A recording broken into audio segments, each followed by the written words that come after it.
আসসালামু আলাইকুম বন্ধুরা, আমি আজকে রান্না করব টাকি মাছ দিয়ে ধইনা পাতা দিয়ে ভুনা করব। শীতের দিনের রান্না। আমি চুলায় চলে যাচ্ছি, তেল তো দিয়ে দিচ্ছি, দেখতে পাচ্ছেন। তো আমি তেলটা ভালো করে গরম হলে আমি মাছ দিয়ে দেব। মাছটা কিন্তু আমি ভালো করে ধুয়ে শিল পাতায় হালকা করে ছেঁচে নিয়েছি।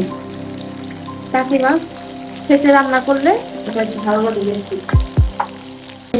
এক চুলায় মাছ ভাজছি, আরেক সাইডে আমি মাছটা কষানো চড়াবো।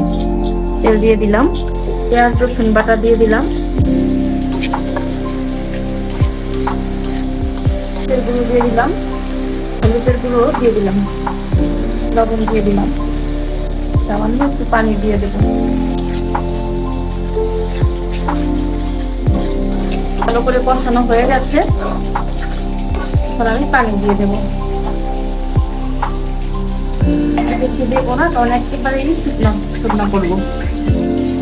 ঝোলটা ফুটে আসলে আমি মাছ দিয়ে দেবো। আমার ঝোলটা ফুটে আসছে, এখন আমি মাছ দিয়ে দেবো।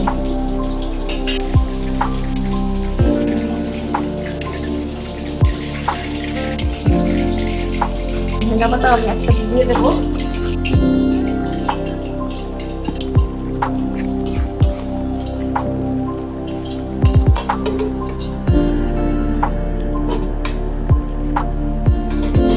বন্ধুরা, আমার তরকারিটা হয়ে গেছে, উপরে তেল ভাসছে, তরকারিটা সব দিক দিয়ে ঠিক আছে। আমি লবণ রেখেছি, লবণটাও হয়েছে। চুলা এখন বন্ধ করে দেবো। তরকারির কালারটা সুন্দর হয়েছে।